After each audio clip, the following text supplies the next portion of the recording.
Good evening, everyone. I think we're going to start. So this is going to be like it's like stars in your eyes or something. So they're going to be very short presentations. So there are 15 separate pieces of work around the room. They are double-sided posters. There's some folded versions at the back for you to have a look at. And so we've printed out each side of each thing. And first, I'd like to thank Victoria Watson. So I should say, I'm Will McLean. I am co-convener of the Design Practices Research Group. And Dr. Victoria Watson is the other co-convener. So this represents the second publication of the research group. Last year it was a profile of the group and who they are, and this year it's the group and this is what they do, and then I don't know what we'll do next year. We'll think of something. But thank you, Victoria, for laying all of these posters out, which I think they look great and they're all sufficiently different. So there's in no particular order, although how we're starting, we're going to start with Francois Girardin, who was the inspiration for this project. He's invented this wonderful timber system, construction system. Apparently it's all in the wrong order here, but so don't build it like this. But we're very so sort of instructional design. So we sort of thought it'd be nice to make posters or kind of informational graphics that represented research ideas in a simple, understandable, kind of quite a direct way. So all of these things, as folded posters, 15 posters, are a publication with an ISBN number. So you can, order it on Amazon now, or not. So Victoria, maybe let's say a few words and then I could introduce. No, I'm quite happy with your. You okay? Is that all right? Okay. Yeah. Okay, so first, and so there is no order, but there's the first person is deliberate, and then we go blah, blah, blah, blah, whatever. And then we end with Scott Batty. So for reasons we'll discuss later on. So first of all, Francois, if you'd like to say a few words. Thank you.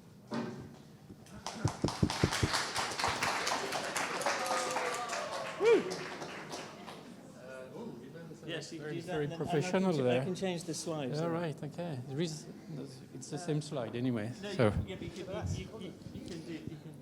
But that's a different one. Yeah. Okay. Oh, okay. Yeah. Okay. Yeah. I don't really know what to say. You know the system. You use it for the end of the year exhibition. That was designed because the precedent exhibition were a bit of a mess and were really expensive. So Harry, at the time the head of School of Architecture, decided to give me a little bit of money to think about a project that we could build here. We could design here and build it. And that thing was actually £5,000, if I remember well. And that budget went on and on and on for like a period of 4 years, and we still could not completely finish it. But that was the idea of having something that grow within the school and something where you could have a feedback from the student and from the tutor and from the Fab Lab, and everything was made in-house. It's a bit of a maze, as you know, like every time you try to put it together, I have to go back and put it in order. But I think, I don't know, you tell me, maybe it's not working at all very well, but I think it's kind of quick to put together. And as a research project, was kind of interesting in a way that you use the router, the plywood, the training of a different student from the Fab Lab that became to be trained on using the material. And and that's it really. I don't know how to say anything else. Prefabrication, yeah. Well, the origin also of the project is the WikiHouse. That you may have heard of it, which is basically a prefabricated house, which made of a small element that we actually ran that thing at the time with a project on the WikiHouse. We kind of lost the project, the WikiHouse, but we continue with that. Yeah, and there is a strong IKEA feeling, with numbers and red line and, and things that are put together. And that's it, really. Thank you very much.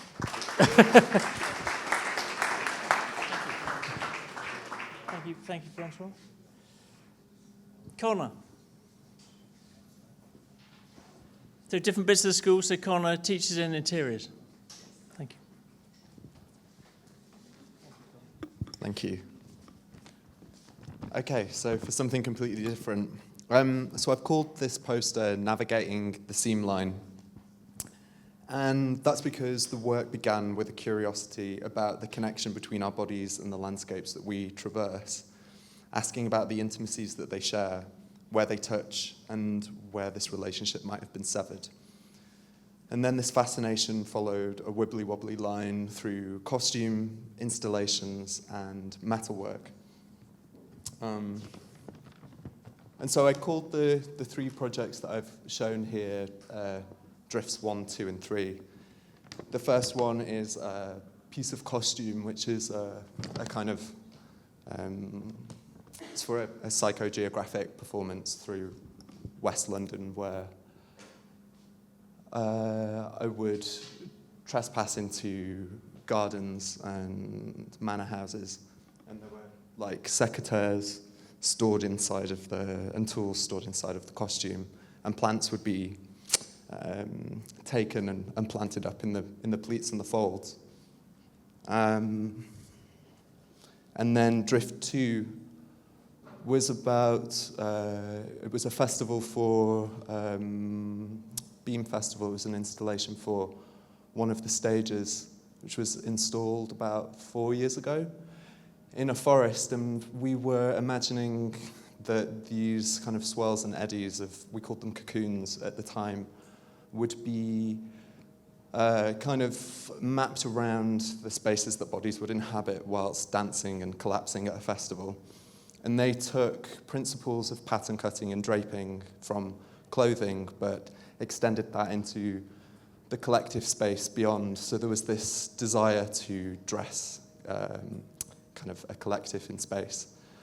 And then this necessitated a kind of contingent structural system because they weren't just tensile structures, and I wanted to avoid kind of just stretching fabrics across a structure. So we played around with this weird world of contingency of fiberglass and boning and ropes.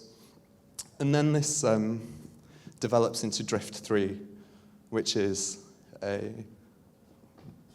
which is sort of the wrong way around, but that's fine. Is a metalwork practice, which continues this fascination with the fluidity and viscosity of space, but this time is exploring sheet material in a different way rather than cutting and folding of pattern cutting. It's exploring that's okay. It's a technology that is used when hand building classic cars. So I use a machine called the English wheel and shrink and stretch the metal so that the sheet material. What's that? It's a direction. It's not going to be completely picture format.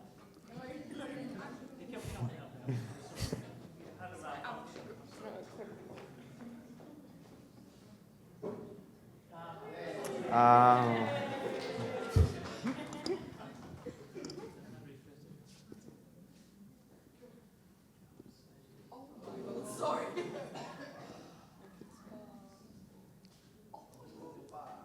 This works, that's fine.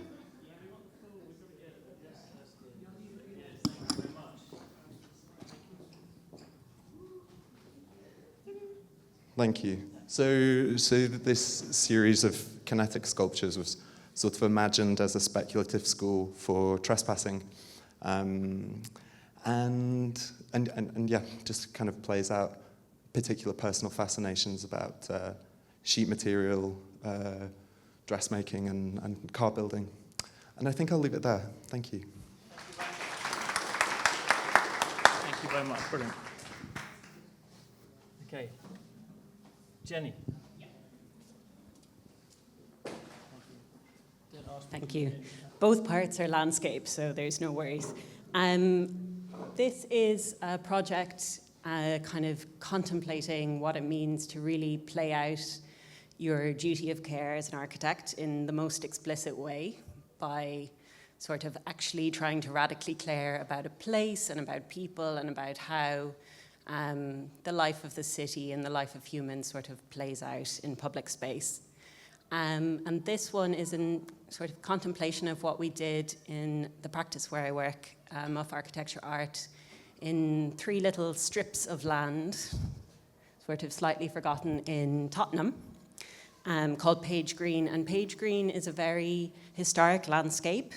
It's mentioned in the Doomsday Book as a place where this kind of ring of 7 trees has been planted sort of as far back as human memory goes, and they're always planted by 7 sisters, and every time they fail, they find another family with 7 sisters or 7 families of 7 sisters to replant these trees. And the thing that I find quite interesting about working in this kind of architecture, which is admittedly practically 2-dimensional, as you can see here, is that you can use the experience of making the project as the project. So quite often we're prototyping at 1-to-1, we're playing out use through these kind of weird enactments, like the one here on the right. You can see we made the stone circle at 1-to-1 from canvas to kind of have this picnic, or bringing cart horses to this context to kind of use as harrowing for the common. And the thing that really inspires me about this kind of work is that you confront a lot anger as a form of commitment to public space. And I think that's the thing that I find most interesting to kind of navigate. So bringing together, for example, a group of school children and a residents of a care home to confront the sort of indifference sometimes of a public client or of, in some cases, an angry residents group, can help to bring a kind of consensus or a place to hold these kind of feelings of conflict in our public spaces. So it's built now, and you can go and visit it. But I think what's quite interesting about this project is that it's much more about the kind of the things that happened along the way. So it's possible that you would go here and not even necessarily realize that anything has happened as such. But the process of doing it with the people is hopefully the kind of legacy of the work. Thank you. Thank you, Jen. Zhang, thank you. Okay. Hello. My name's John. So my research is practice-based, and I'm interested in the potential of immersive technologies to represent novel data, but more specifically as a media to discover new forms of novel climate data through a more immersive, sensory-based and participatory experience. So climate communication normally relies on a type of aesthetics of climate representation based on graphs and charts, which is scientifically and factually kind of more absolute, but very rarely kind of engage viewers in a narrative and immersive way. So what I've tried to do here with the help of a team of other scientists and designers, where we formed this collective called Datascape Realities, is to work together to kind of work out new ways of using augmented reality and virtual reality technologies with the help of methodologies such as photogrammetry, scanning, 3D scanning, and platforms that are normally used by architecture for designing for humans to look at environments that's other than human. And the main output of this kind of research really is through exhibitions and events where we engage the public with this what we call novel climate data.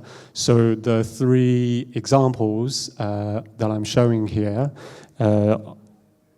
is on the right-hand side is a VR installation that's still running at the Grant Museum of Zoology at the moment until January, where we worked with entomologists to 3D scan the nest structures of European wasps that are under threat in our cities, and embed that real-world data into a virtual reality experience of a rewilded Grant Museum of Zoology, where visitors can sort of engage with this data as if they were adopting a kind of a non-human-centric perspective. The other example, the other project, is this one on the top, well, actually on the right-hand side, which is a small courtyard in Beijing, which is a traditional courtyard overtaken by kind of planting, overgrown by nature, but owned by an artist who has a small space in the courtyard. And we worked with her and her neighbors to 3D scan the entire kind of courtyard and produce this kind of point cloud situated experience of what it's like to move through the space that they live in through the perspectives of their pets, so dogs, weasels, and birds. And then on the left-hand side is an ongoing project which has many aspects, where we've been working over the last 2 or 3 years now with marine biologists who are engaged in coral reef restoration. So we've been working with them to develop a immersive virtual reality coral reef, where depends on the types of output, whether it's an exhibition, event, public engagement, or design, like research platform, where we can allow users to navigate this kind of complex 3-dimensional topography through our virtual environment, which has resulted in one exhibition at the Grant Museum of Zoology.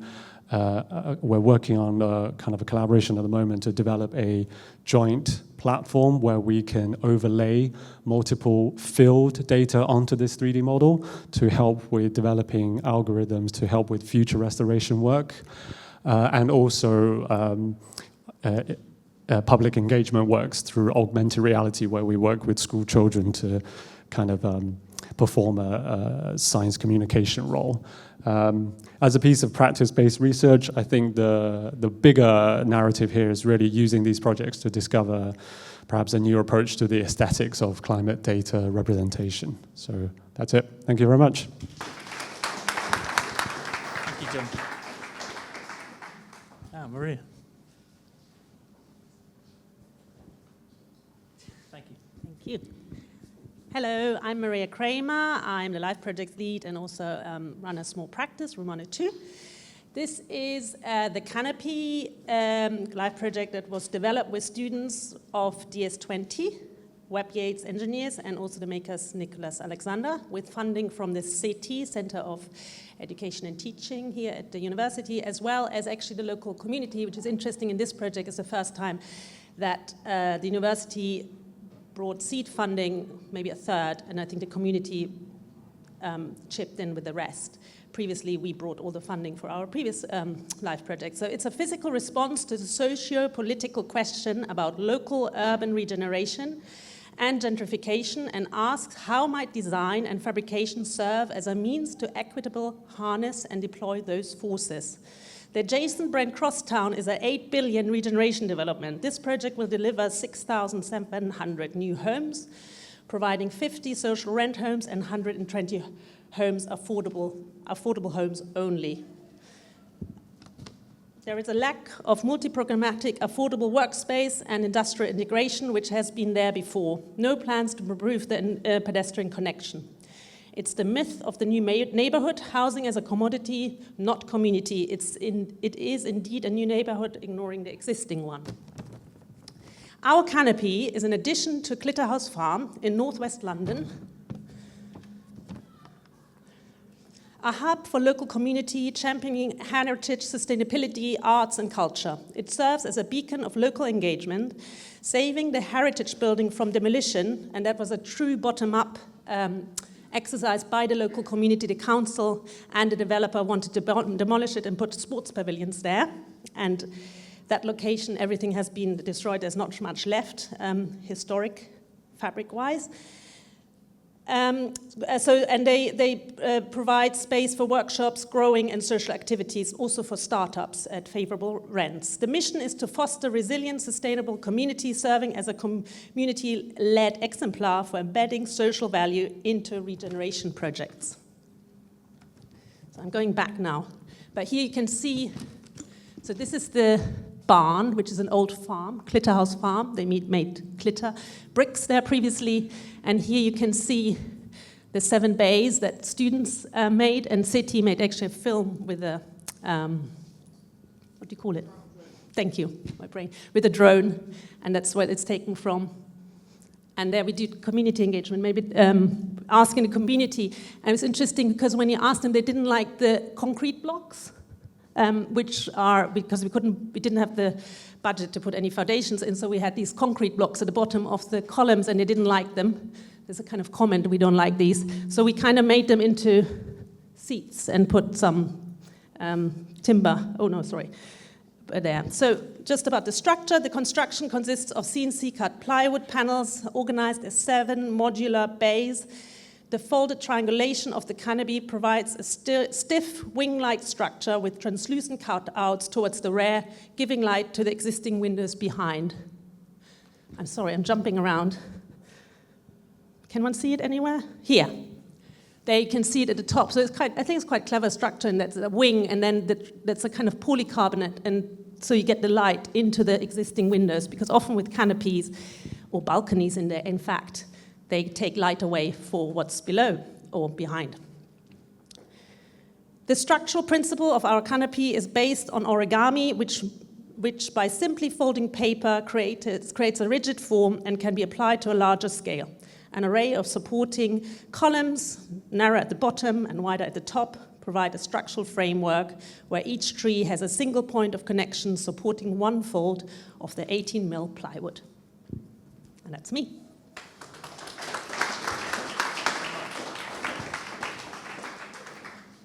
So I just want to point out, so we got a happy architect, happy student, and happy contractor. That's well, I guess rare. So Paolo, thank you. First of all, thank you, Will and Victoria, to organize this. My work is mainly related to off-grid architectures. It's a work which is connecting environmental design and ecological construction and digital fabrication. Is a work which is connecting research, practice, and educational project, developing a taxonomy of self-sufficient urban micro-architectures. Is a work which is engaging student researchers with local communities. So there is this, there's no humanitarian rhetoric on that. It's more like learning from informal, sometimes spontaneous contexts in terms of self-construction. Is a work which is engaging different natural and recycled materials for productive architecture that are producing energy and they're filtering water and collecting water. So this was a research project developing different cultural and environmental and climatic contexts between Europe and Global South, mainly Sub-Saharan Africa. Different architectural topologies. Some of them are temporary structures. Some others are, some other are more permanent architectures, cultural hubs, manufacturing laboratories, mainly relies with local materials, with this idea of generating, again, autonomous cluster of artisans, people that could actually contribute to the making of local buildings and local communities' infrastructures. So different climatic contexts, different materialities, different solar geometries, different somehow morphologies. So this is my research. Thank you. I think Pete Silver next.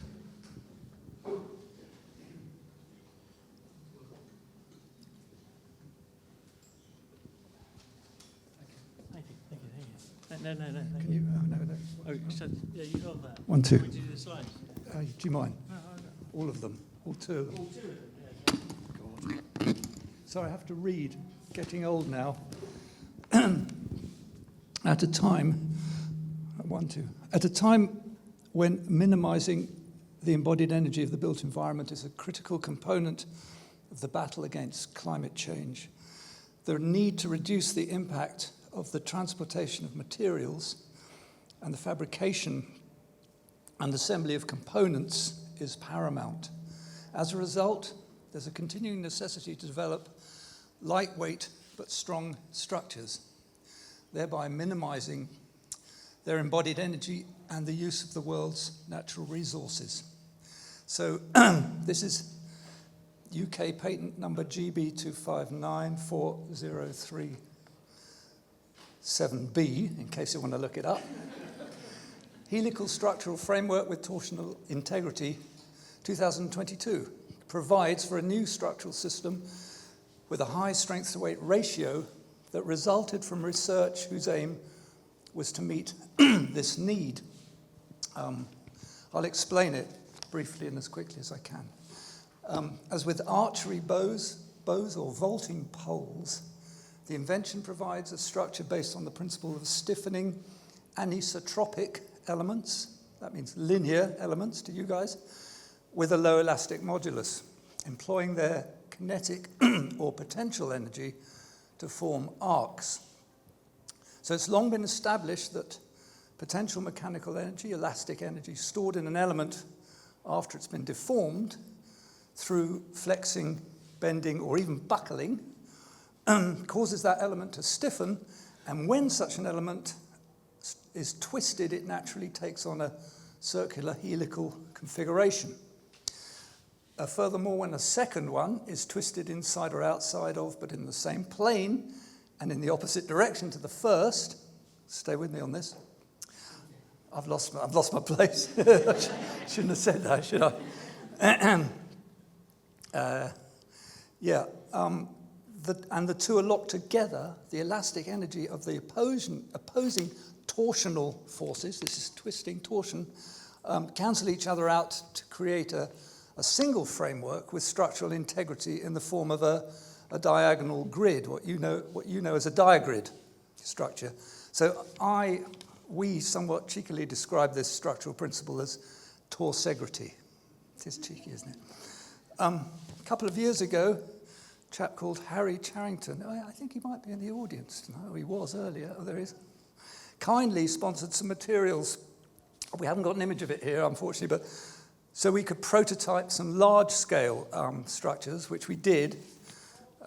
It says here, using 8mm diameter carbon fiber rods held in torsion by spacer elements composed of a rigid scaffolding of 18mm diameter carbon fiber tubes with reinforced polyamide connecting components. But maybe you didn't want to know that, or maybe you did. But those components are lovely, really nice fittings, a bit similar to key clamp scaffold fittings, but on a smaller scale. You can get them from RK Rosenkrieger, but I don't work for them, it's okay. So with the assistance from the Fab Lab and Dr. Will McLean, we eventually constructed a 2.5-meter mast, which was displayed in the architecture room at the 2024 Royal Academy Summer Exhibition. So thanks, Harry. It went well in the end. We'll just look quickly at the last one. So sort of there you have it, really.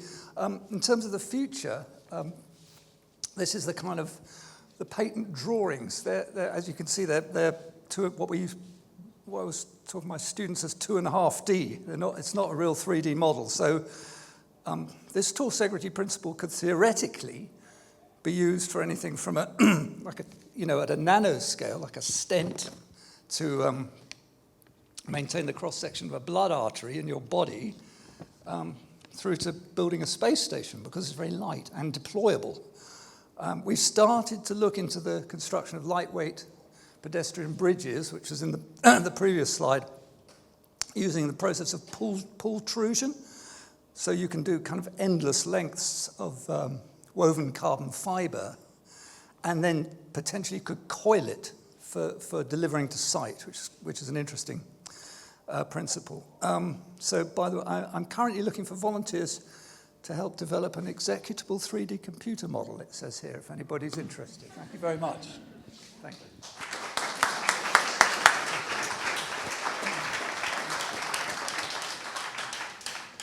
Alessandro.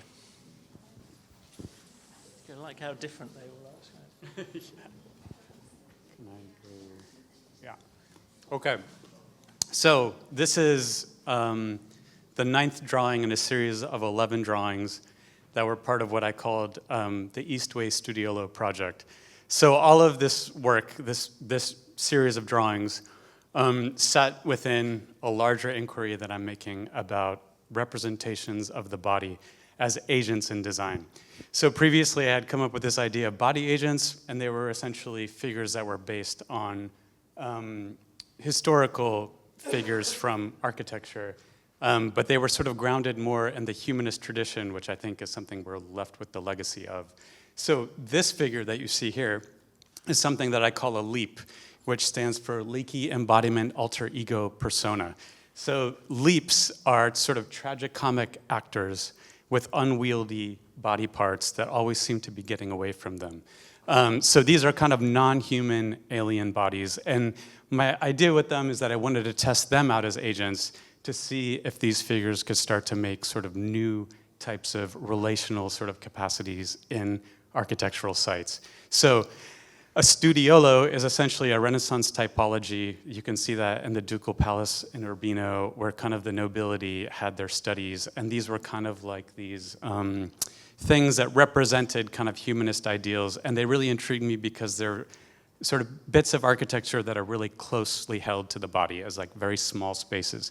So in this case, the leap is making the studiolo in what was actually my studio space at the time, which was located in Hackney. And the way that the drawing series went is that not only it narrates what's happening with the leap, but also it iterates the design. So we're looking at the 9th one of 11, and you can see there was iterations of what's going on with the studiolo design, but also it's a cutaway section, and you can see the leap is there looking at its sculptures, and the sculptures, there's a whole story about that, where he's sort of reflecting its own body image into them.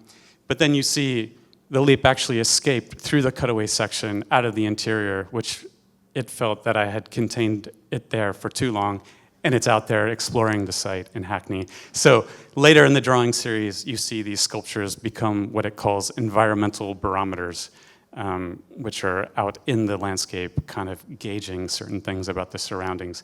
And the experience of making the poster was really interesting for me because basically I took a bit of a dialogue because I made the drawings in tandem with writing dialogues from the leap's point of view. So you can see a little snippet of those dialogues, and then whatever was associated with the dialogue at that moment, I actually kind of like framed that little bit. So this was kind of an interesting kind of mapping for me, where I started to see what were the salient moments of the drawing from the leap's perspective. Thank you. What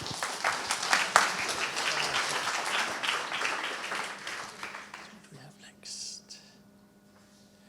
So Anthony's not here, so we're not going to talk about it. Sorry, Anthony, sorry. All very interesting. Next, Victoria, Dr. Victoria Watson.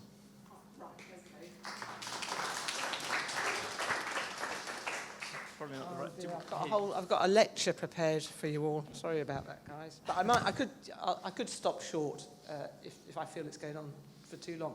So I've actually got, outrageously, I've got 2 posters rather than just one. Well, Scott's got 2, so that's okay. I've got 2 posters, but it's okay. I'm only going to talk once. So I'm going to talk about 2 posters in one. So one of my posters is called Bringing Air Grid to the London Metropolitan Region, and the other one is called The Architecture School. And the point about the projects that are, or let's say what the projects represented in the posters have, they have something in common because they both use a network of coloured vectors lines in one case, beams in the other, to picture the idea of an expansive, ephemeral and lightweight canopy suspended in the air, and that delimits a semi-enclosed and habitable space below. If you look at the posters, I might as well move on. Yeah. If you look at both my posters, you'll see that I have I've sort of indicated what the kind of inhabitation might be in either case. But I'm not going to talk about that now, because what I want to talk about now, very, very briefly, is the network of vectors, the beams or the lines, depending on which poster you look at, i.e. the air grid that is common to both projects. And one big influence in my thinking and working through air grid has, well, it was and it still is the work of an architect called Aldo Rossi. Some of you will have heard of Aldo Rossi, some of you might not. And it's Rossi's objection to something that I'm going to call instrumental planning, and the way that he expressed that objection through formulating an alternative theory of the production of habitable space. And that objection is set out in a book that is still very influential. It's still in publication today. It's still widely read, called The Architecture of the City. And in The Architecture of the City, as you all know, because I think you've probably all read it, Rossi refers to a huge array of intellectuals, but there are two that always attract my attention when I read the book, and these are Claude Lévi-Strauss and Marcel Mauss. That sounds quite nice together. And when you put those names together, you inevitably think of a word, potlatch. What a nice word.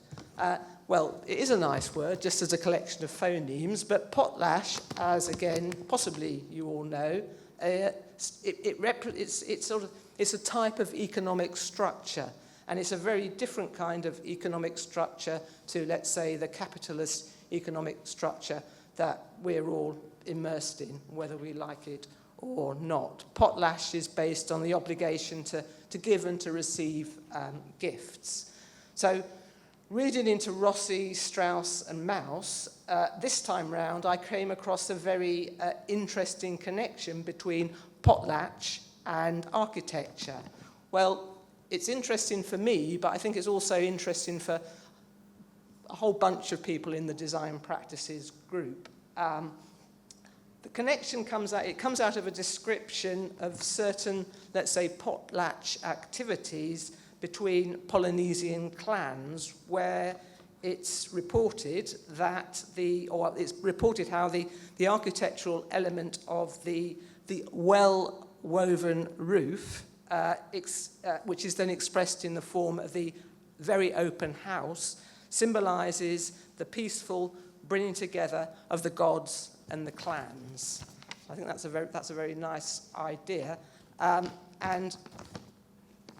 the thing that's notable in that idea is that it's a physical, the physical artifact, the well-woven roof, articulates a specific method of making, and it's that method of making that becomes the basis of a symbolic form. So I think that's an important thing to draw attention to in the context of a sort of design practices, or thinking about research through design practice. And then I'm nearly finished now, just one more thing. We learn in the same sort of reading, we learn how these same clans would draw an analogy between the giving and receiving of gifts, which is the key structural feature of a potlatch economy, and the to-in and throw-in movement of the hook that binds together the various sections of the well-woven roof into a single unified form. So once again, almost there, we have an artifact, that being the well-woven roof, but now it serves as an interface between manufacture, making the roof, on the one hand, and then the symbolic realm that plays a vital part in effective social bonding. Thank you. Oh, show the other? I'll show you, just quickly do the others. So that's lines and that's beams. Okay. Oh, sorry. Thank you, Victoria. So Kirti Durelle, thank you. Thanks, Will. Hi, I'm Kirti. These posters are about my ongoing research, my ongoing PhD, which is really about history of the landscape of an island called La Réunion, which is located near Madagascar in the Indian Ocean. And nowadays, La Réunion is an integral part of France, but it used to be one of its oldest colonies. It was colonized in the 17th century initially, and there's a few things that I find very interesting about this place. One of them being that it's a colony that didn't have an indigenous human population, and therefore its landscape, its topography becomes, I think, a really important part of its history. I mean, on the one hand, it's got a very interesting geology. It's one of the most active volcanoes in the world still today. It's one of the highest points in the Indian Ocean. It peaks at about 3,000 meters. So I'm interested in that aspect of it, but simultaneously, I'm also trying to understand how historical societies, I guess, have encountered this landscape and sort of made sense of it. And particularly during the 18th century, the Reunion was a slave society. The development of coffee and sugarcane plantations, or habitation as they were called, in Reunion. And I'm kind of really interested in the way that on the one hand you have a kind of peripheral landscape, which is that series of maps up there that shows the development of plantations sort of on the lower slopes of the island, while simultaneously the interior of the island is, I guess, discovered through acts of marriage, which is the active escape of slaves away from the plantation into this rather inhospitable landscape that were the highlands at the center. And so you get, I suppose, as the society develops, these two kind of modes of discovering the island. And I'm kind of looking at this partly also through looking at historical cartographies and kind of more traditional landscape representations of the island. Thank you. Thank you, Kirti. Thank you. Oh God, this is me. So I'm going to talk. Materials buffet. I think the restaurant critic said, Jay Rayner said that buffets are where good taste goes to die. So I like the idea of bad taste, and I like the idea. I think it's very important. The idea of introducing sounds very patronising, but talking about materials to students and getting students and architects and designers to think about what they're making things out of. It sounds obvious, but I think it's too much is taken for granted. And I think we need to have a kind of re-evaluation about why we make things out of certain materials. So I realised I was coming every Friday, talking to third years, bringing bits of material and sticking them on a desk, and we could do that better. So there was a nice event that Nasios, who teaches here, organised. They designed this very nice, Urban Radicals designed this very nice table that was in the City of London, where I put like a chef's jacket on, and I did a kind of all-you-can-eat buffet of materials. Oh, you couldn't eat them. I did tell people they shouldn't eat them. I mean, probably most of them you could probably eat. In fact, cellulose, like cardboard, is more nutritious than the cereal that's in the box, typically. That's why mice eat the boxes, they don't eat the cereal. But anyway, so there's that version. Then we did a really nice project with Camilla and a bunch of very nice students last year, which is to develop this materials buffet kind of trolley and looking at low carbon natural materials, and it developed that library. So the latest version of this trolley has just arrived in the loading bay downstairs. It needs some help constructing, so any volunteers next week. So the idea is we'll be coming through tea, coffee, fruit juice, mycelium, chipboard. No, not chipboard. We don't like chipboard. But yeah, thinking about, as you're designing things, why you would use materials, where they're from, the provenance of it. So that's why I use this terrible restaurant kind of use by date, serving suggestion. No, it's all the same ideas about food and architecture and eating. It's the same logic. It's like, where does it come from? Is it healthy? Is it killing the planet? This kg CO2, that's how you measure carbon construction. So anyway, so that is that, and this is my kind of cod version of like, and I'm sorry it's the wrong way, you know, the bad format, but so that we've got paper, we've got, I can't remember what this is, composites, we've got mycelium, we've got bamboo, we've got various other things, and it's just sort of trying to get us all thinking about what things are made of and also why you would make them in a certain way. You know, we're not interested in a mood board, which is a board with bits of stuff stuck on it. It's more interesting to think about the idea of like a bad mood board. You know, so you're starting to think about why you would, you know, what shapes or how you'd arrange things or whatever. So anyways, that's what I'm thinking about and continuing. It's an ongoing project. So that's me. So thank you very much.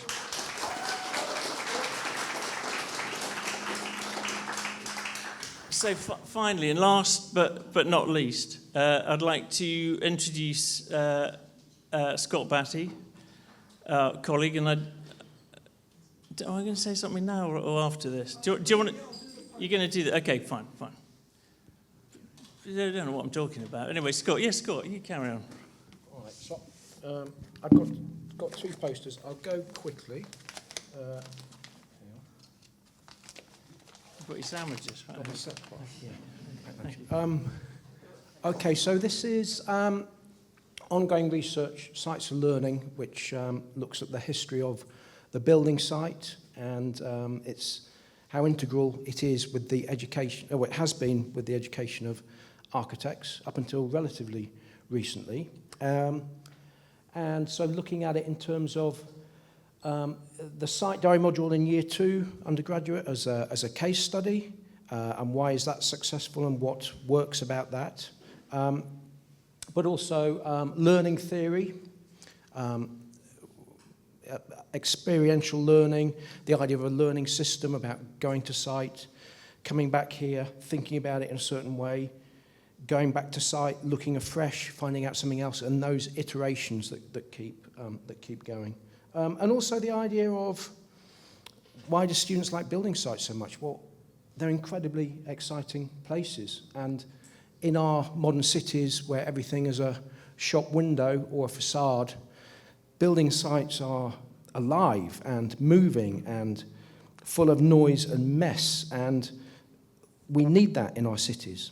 And so there is, beyond just the kind of program and the education, there is an idea of the building site as a cultural, having a cultural value within the city. Okay, how do I move this on? Right, so this, now I said these were towers. I think Will or Victoria said they were dark towers. But if we call them black towers, that was a very nasty wine in the 1970s and 80s, I think, Black Tower. So this is, I needed some way of logging all the site diary projects that you students have done over the last 9 years. So I'd got a map, a Google map.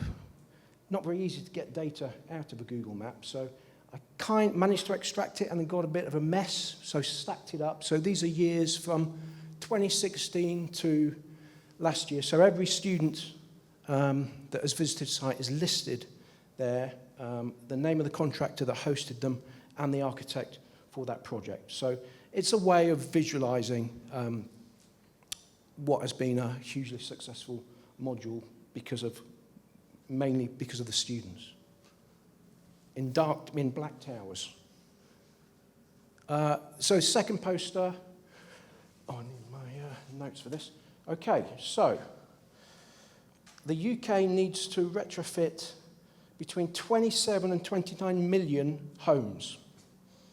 That is one every 35 seconds to stay on target for its net zero obligations by 2050. So we were way behind that. And so the headlines that came out a few weeks ago that of 22,000 retrofits that have been carried out in the UK, 98% are defective. I mean, you can't believe it, can you? So 98% of those 22,000 are, most of the defects are to do with water getting in under the eaves or cutting in of insulation around rainwater pipes. I mean, it's absolutely criminal, but there's a reality check for everybody in the room of what you're dealing with, and hollowed out Britain, that's what you're dealing with. Okay. But here is a solution. Joined up thinking. So this is a concept, this is just a cartoon of an approach, of a kind of kit that could wrap around those millions of houses. And it's a thermal overcoat, but also because of its operation through the seasons and through day and night, it can keep the house warm, but it can ventilate it naturally. And most importantly, people can stay living in it while the work takes place. So that's a concept, a cartoon, and Helen Oppergaard, is she here? Thanks to her for helping to colour that. And last thing, students, see these? You always need to know when you're drawing your project. Is it summer? Is it winter? Is it day or night? Because they're all different, and you have to know when you're drawing your project. So third years, you need to do this. You need to storyboard it like that. We're well beyond the time of this monolithic edifice that is the same all year round, all seasons of the year, and maybe has some air conditioning units around the back, but it looks great. Okay.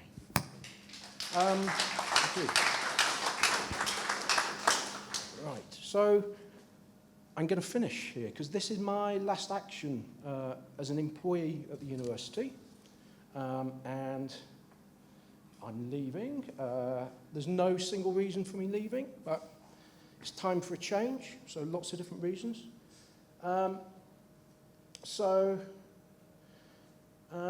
Yeah, what can I say to you, finally, at these final words? So the good news is that even at this very late stage, I've discovered the secret to architecture, and so I'll finish on that. And I really mean it, so it's never too late.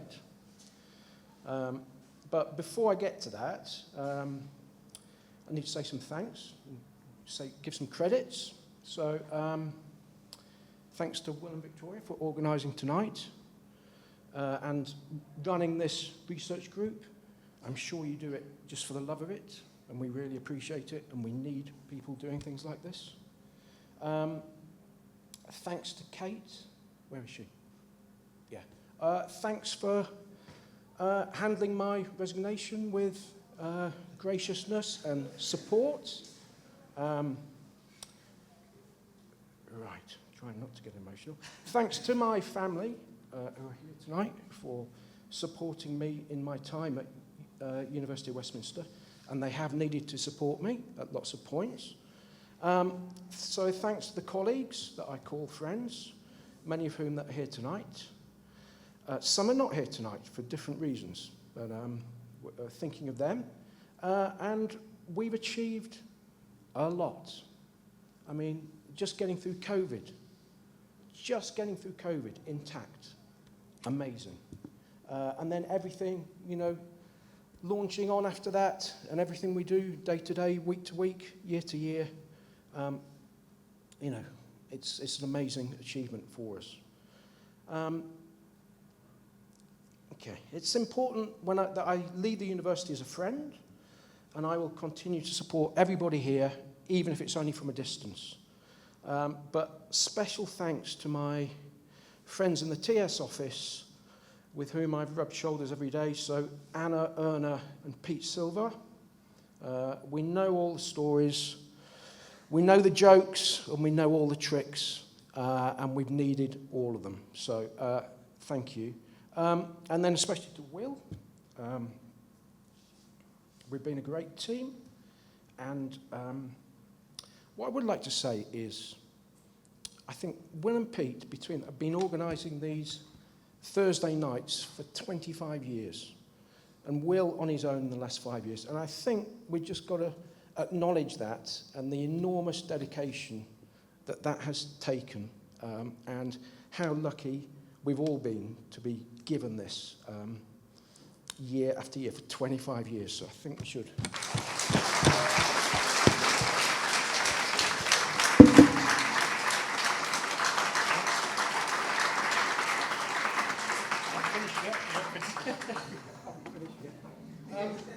Okay, so here you go. To the students, so as I typed in all of those site diaries. Are you microphone? Right, so as I had to type in all of those into my report over the last 9 years, I could kind of remember every single one and every single student. And goodness, what a lot of them.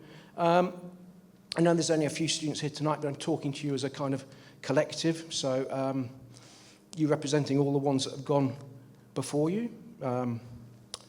So you've amazed and inspired me, but you've never done exactly what I've asked you to do. Your determination, resourcefulness and ambition have humbled me and made me extremely proud. Year after year, you've gone out and found building sites, sometimes contacting up to 100 different sites before you found one, and I think that is incredible. And actually, I've got these manuals. I forgot to give these out. So coming out of my poster, there are these manuals on building site learning for students. So there's one there for those two. One here for you. And where's Pete? Pete and Alice. So that's all right. It's only 130 pages, but you wrote one of them, so it's okay. So, okay, where are we? Yes, so students, what can I say to you as my last words? You know, as you go forward, you know, why do it? What are the positives? Well, I'm going to give you a few. So, you'll never be bored, but you will bore others. Wherever you go, you'll always have something to look at. Wherever you go in the world, a church, an obscure villa, a stone quarry, the detail on a door handle, you'll always have something to look at. People. You will meet wonderful people, and you've met wonderful people, and, you know, they might become, friends for life.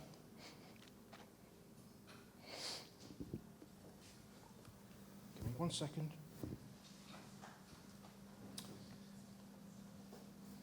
Right. Going to come back to that point. Right, buildings. The building site, you get to experience building sites, the most amazing environments in our cities. They're temporary, full of transient events, amazing characters, as exciting as film sets, no CGI. Spend as much time on the building site as you can. You are not an outsider. You are not a visitor. You are completely integral and an essential part of it. It is not optional. Ditch the architect's studio before you ditch the building site. Building sites are where it happens. They are your primary site of operations. The drawings you do them and then throw them away. Burn your imagery. It's imagery. They're not important, and they are never more important than the build and the building. Okay. So, next point. You learn how to produce excellence and to develop, and I've always tried to produce excellence and get you to produce excellence in the work that you've done and in the lectures that I've given you and everything I've tried to give to you, I've tried to make better than the previous version, and you need to do the same. And, you know, never settle for mediocrity, but I have learned a really valuable life lesson, and it is to save your very best for yourself. Don't give it to your employer. Don't give it to your clients. Don't even give it to your employees. And you'll know when you employ people what that means. And don't give it to your tutors. And tutors, don't give your best to your students. Save it for yourself and build for yourself. You have the opportunity to build and provide something for yourself and your family, to build a home, perhaps with your own hands. And this really can be the gift that keeps on giving. Take all of the hurt and the frustration that you will have accumulated by the time you get to that point and channel it all into your best work for yourself. Architecture only exists when it is lived. You have to live it every day. Okay, so the secret to architecture, I'm going to tell you in a few minutes. What it isn't. What it isn't. It's not imagery. It's not a boutique artifact. It's not a story. It's not a narrative or a comic book. Although these might form a very small part of the process and a tiny step. It's nothing to do with a little screen in your pocket. Put it away and go and visit a building and rub the walls with your hand. Go and smell it. Get your hands on a piece of real stuff like wood or concrete or stone and feel it and work with it. Architecture is a physical act. Go and smash something with a heavy hammer. Even better to smash your phone with a heavy hammer and watch it disintegrate into 1,000 tiny fragments. Architecture is only about two things, and these are my last words in the university: maintenance and drainage. Thank you.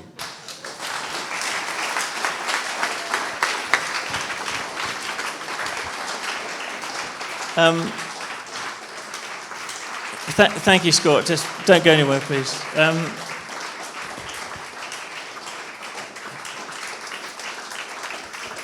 I thought I was the technical studies mug, but tonight... This is the Scott Batty Lifetime Achievement Award at the university, and so thank you, Scott. Thank you. We're going to miss you. So I'm not going to follow that. I've got to remember those last two words. So thank you, and just to say, Scott, we're going to miss you, and you've been a great colleague, always patient with the students, but also with there's always humour there, which thank goodness, which you need when you're teaching, not because of your students, obviously brilliant students, it's because of other members of staff. But anyway, but so thank you for being a good pal. You've become a great pal, and yes, it's going to be different around here without you. So hope we can persuade you back soon, all right? But good luck with your next plans, and thank you for coming, and thanks for his family coming. So, Scott, thank you, and thank you for all our colleagues and all the members of the Design Practice Research Group. And please have a look at all the posters around the rooms, and then we've got to work out a way of distributing the folded up versions. But have a look at those at the back as well. But anyway, thank you very much.